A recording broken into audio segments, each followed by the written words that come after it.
서울 시내에서 투자를 하는데 재개발, 재건축에 바로 이 소액 투자에 주목하라고 제가 말씀을 드리고 싶습니다. 소액 투자라고 하면 보통 한 1억에서 한 2억 정도를 생각하시면 되겠는데요. 1억하고 2억 정도 가지고 계신 분이 고민이 참 많으신 시기입니다.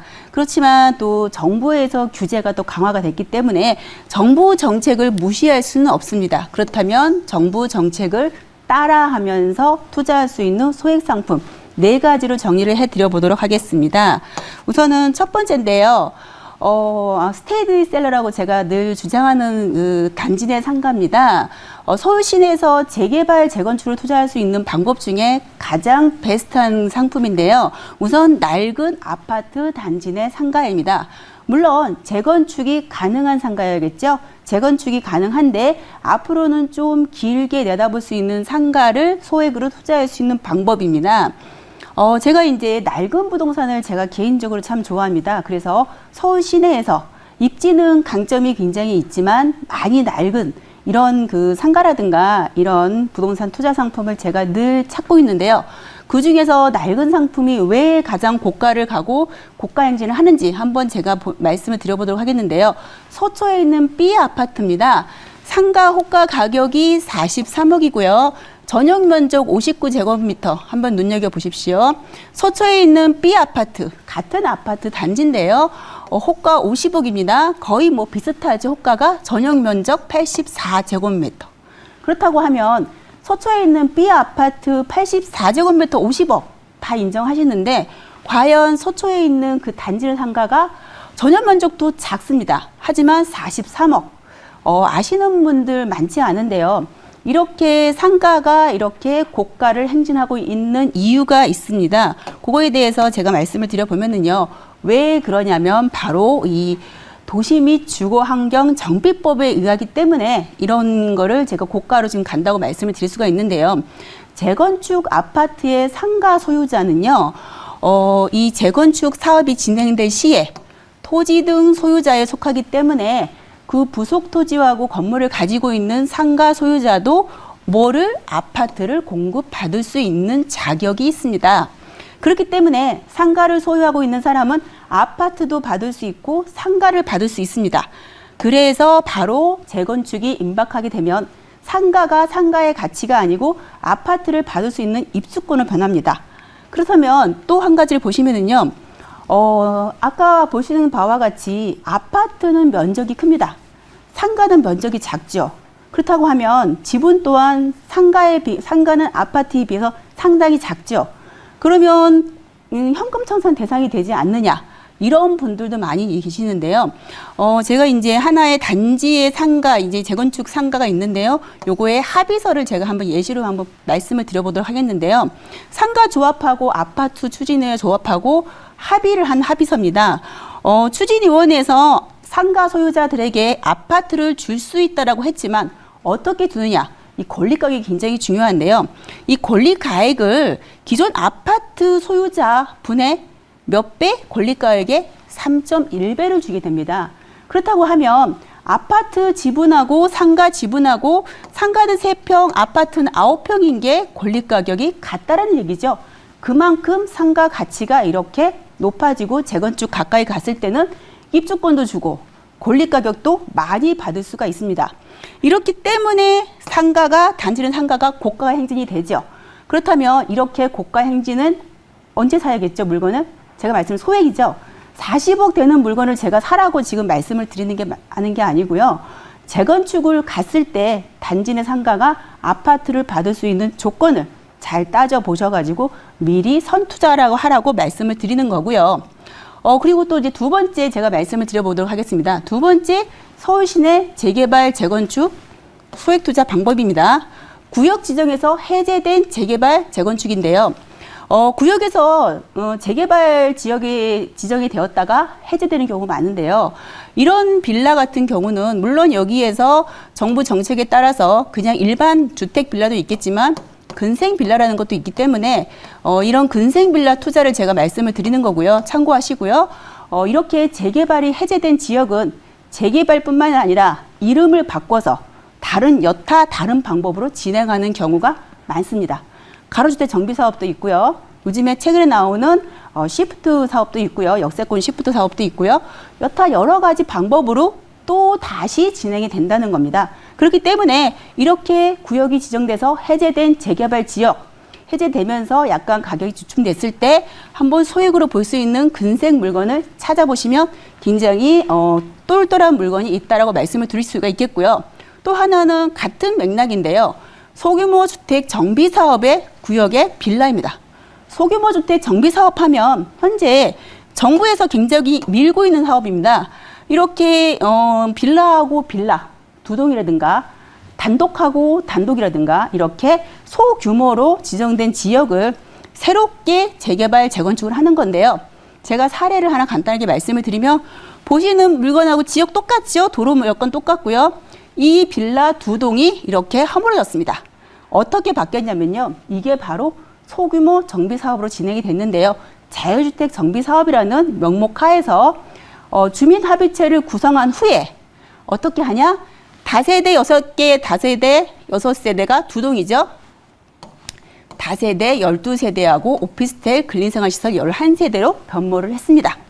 그렇다고 하면 공사비를 연면적 곱하기 600만 원 하고 추가 분담금 각 세대당 한 5천만 원 정도 내면은 새 빌라, 3룸, 화장실 2개 있는 새 빌라를 받을 수 있고요. 그리고 또한 이제 조합 형성이 되어 있으면 이 조합에서 나머지 11세대를 분양을 하죠. 분양가 일반적으로 저렴하게 3억 정도만 한다고 하면 33억 원에서 공사비를 제외하고 남은 나머지는 이 구성원들의 수익이 되고 그렇지 않고 시행자가 있으면 시행자 수익이 되겠습니다. 그렇지만 이거를 그냥 하느냐? 조합원들이 갖고 있는 땅에다가 토지에다가 국가에서 나라에서 사업비를 최대 70% 지원됩니다. 물론 세입자 이주라든가 주인이 거주하고 있을 때 이주비 지원도 가능합니다. 최근에 이제 이렇게 밝힌 바와 같이 공공임대주택을 여기에다 넣었을 경우에는 이주비 대책도 지급하고 여러 가지 다양한 SOC 생활시설도 확충을 할 거고 용적률 건폐율도 높여준다라는 정부의 지원 사항을 발표를 했었습니다. 굉장히 핫한 걸로 최근에 지금 볼 수가 있는 물건이고요. 네, 두 가지 말씀을 드려보았습니다. 네, 이렇게 재건축 대상 아파트 단지 내의 상가 그리고 좀 오래된 빌라를 통한 투자 사례 살펴봤고요. 총 4가지 설명해 주신다 그러셨어요. 나머지 또 전략은 어떤 게 있을까요? 네, 제가 아파트 단지 내 상가가 스테디셀러라고 했죠. 그러면 이번에는 말씀드릴 수 있는 거는 최근에 지금 뜨고 있는 상품인데요. 베스트셀러입니다. 최근에 저희 이제 문의를 주시는 방송을 보시고 문의를 주신 분들이 이 상품에 투자를 많이 했다라고 할 수 있는데요. 최근에 지금 제가 많이 소개한 상품으로서 시장 재개발 재건축 상품입니다.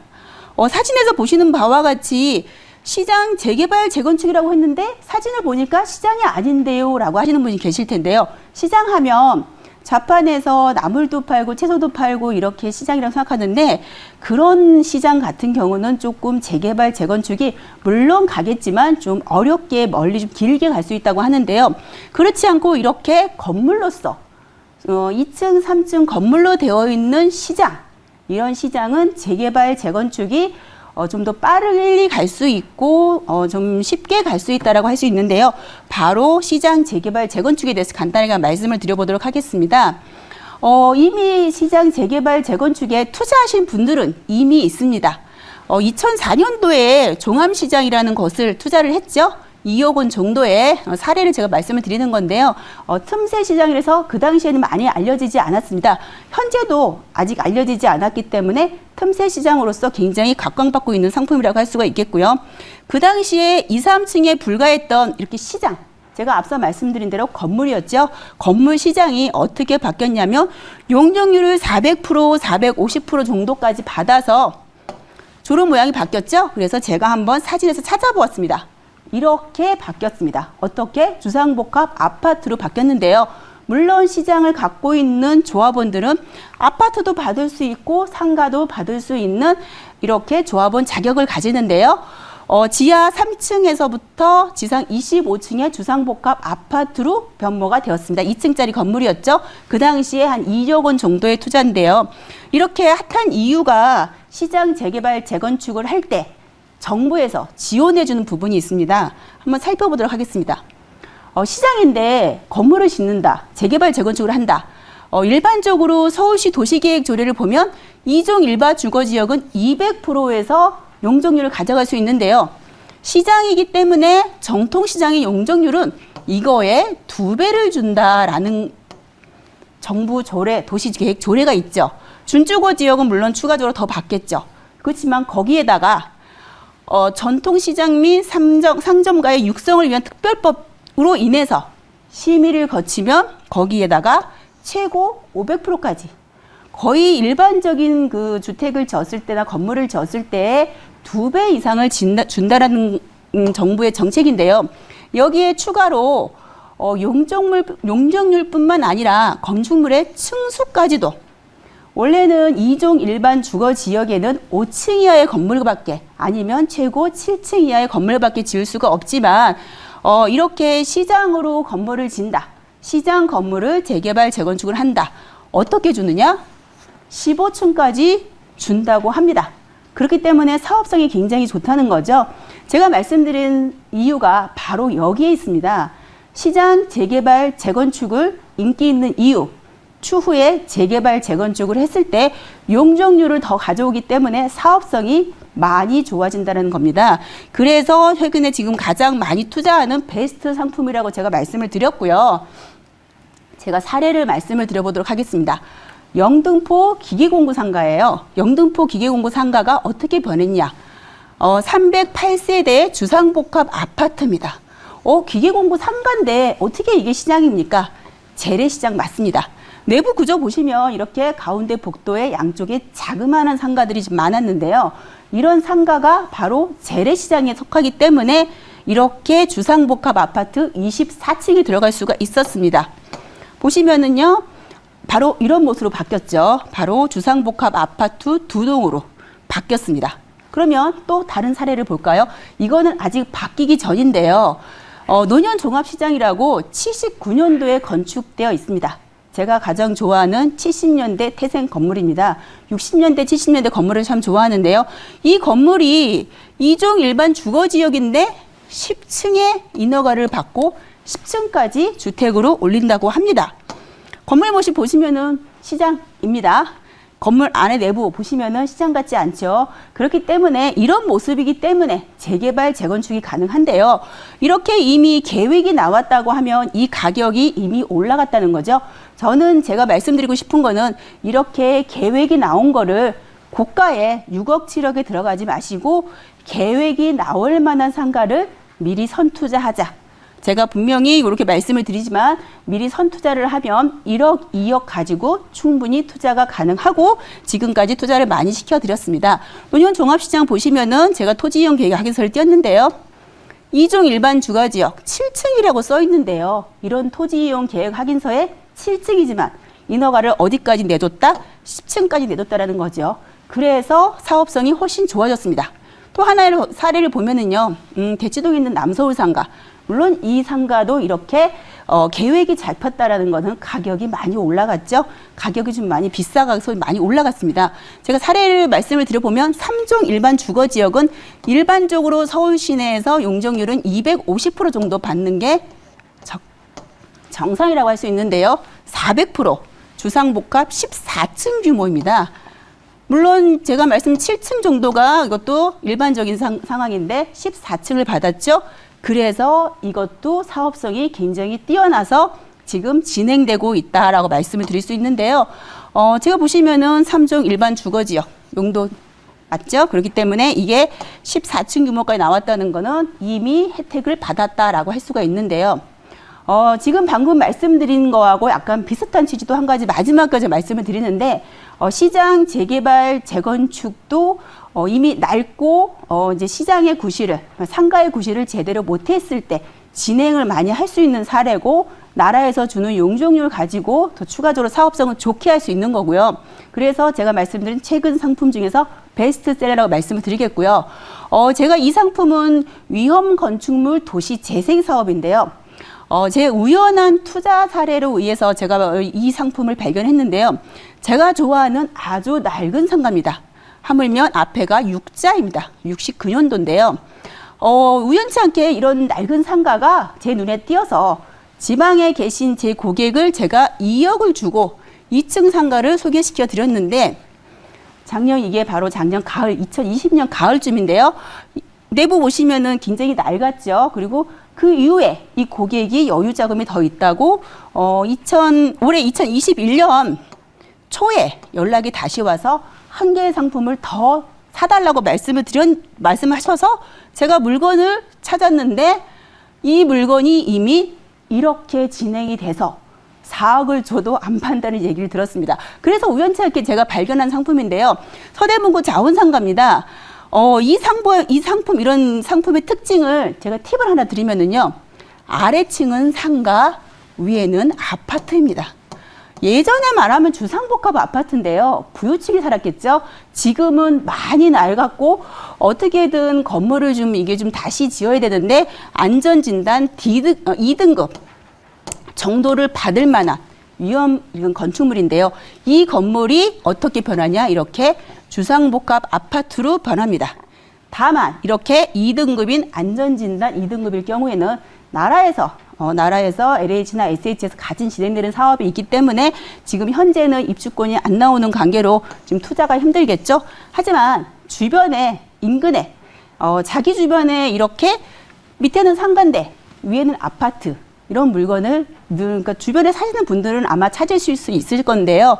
그러시는 분들은 눈여겨보시면서 틈새 상품이라는 생각을 하시고 한번 이런 상품을 한번 구체적으로 분석할 필요가 있다라고 말씀을 드리겠습니다.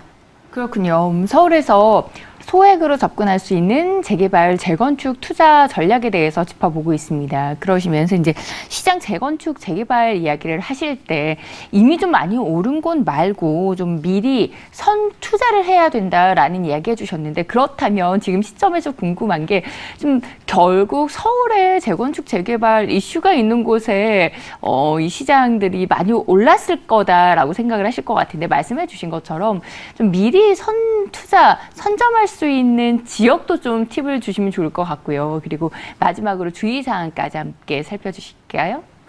네, 우선은 지역을 말씀을 드리면은요, 저는 이렇게 말씀을 드립니다. 본인이 살고 있는 지역부터 알아보시고 주변에 검토를 해보시라고 말씀을 드리는데요. 자기 지역은 자기가 제일 전문가입니다. 내 동네는 내가 잘 알죠. 시세부터 연식부터 동네 상황을 알기 때문에 가장 많이 압니다. 하지만 물건을 알고 있지만 구체적으로 분석을 해서 이 물건이 재개발을 갈지 재건축을 갈지 위험 건축물 D등급을 판단을 받을지 또한 시장으로 속했기 때문에 시장 재개발 재건축이 가능한지는 알 수 없기 때문에 제가 꼭 말씀드리고 싶은 상황은 바로 이겁니다. 복합적인 검토가 필요하다.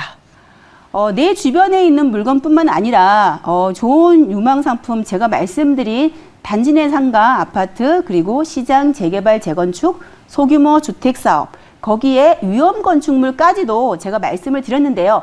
굉장히 틈새 시장이고 여기 이런 얘기를 들어보신 분들이 많이 없다고 하셨는데 그런 물건들이 또 포인트를 보셔야 되는 게 여러 가지 복합적으로 검토하지 않으면 또 물건을 또 잘못 사서 오랫동안 길게 또 가져가야 되는 상황이 생기기 때문에 꼭 복합적인 검토를 필요하는데요. 이 낡은 단지 내 아파트 상가를 검토를 하실 때는 꼭 이 아파트 단지 상가가 얼마나 개수가 있는지 그리고 현재 용적률을 얼마큼 많이 차지하고 있는지 2층인지 3층인지 이런 것도 좀 한번 검토를 해보셔야 되겠고요. 재개발이 해제된 지역 제가 좀 성남시를 좀 예를 많이 들고 있는데요. 성남시 같은 경우가 그동안 가다 말다 지금도 가다 말다 하고 있는데 가죠. 그래서 가격이 제가 한 2억 중반 정도에 투자를 시켜드렸는데 지금은 6억 7억입니다. 이 지역을 제가 말씀드릴 때 늘 말씀드렸는데요. 이런 지역은 언제든지 갑니다. 어떠한 방법이든 도시 재생이든 가로주택 정비 사업이든 재개발이든 갈 수 있기 때문에 이런 지역을 선투자하라고 말씀을 드렸는데요. 이런 부분은 자기 주변에 좀 찾아보시면 알 수 있겠고요. 소규모 주택 정비 사업은 내 옆집하고 앞집하고 뒷집하고 윗집 아랫집을 같이 가야 되기 때문에 좀 돈독하게 모일 수 있는 거, 구성이 될 수 있는 거, 주민 합의체 구성이 중요합니다. 주민 합의체 구성을 거의 100%를 하셔갖고 감정원에 한국감정원에 의뢰를 해야 되기 때문에 이렇게 소규모 정비 사업은 주변에 같이 단합이 되는 곳, 반사기가 잘 되는 곳, 이런 부분을 좀 잘 염두에 두시면 되겠고요. 그리고 시장 재개발 재건축, 위험 건축물 재정비 사업은 시장 재개발 재건축은 시장이라는 부분은요. 현재는 보기에는 시장 같지 않고 상가 같은데 이런 거는 좀 개인이 판단하기 힘드니까 저희 같은 전문가하고 좀 의뢰를 해보시는 게 좀 저희가 추천을 드리겠고요. 위험 건축물은 이겁니다. 아래층은 상가, 위에는 아파트. 그런데 연식은 50년. 이런 물건 과연 방치하고 언제까지 갈 수 있을까요? 그렇지 않고 나라에서 하든 시에서 하든 개인적으로 조합을 설립해서 하든 이런 건축물은 뭐 시기가 3년 후냐 5년 후냐가 문제지 언젠가는 가기 때문에 이런 물건부터 꼭 눈여겨보시라고 말씀을 드리겠습니다.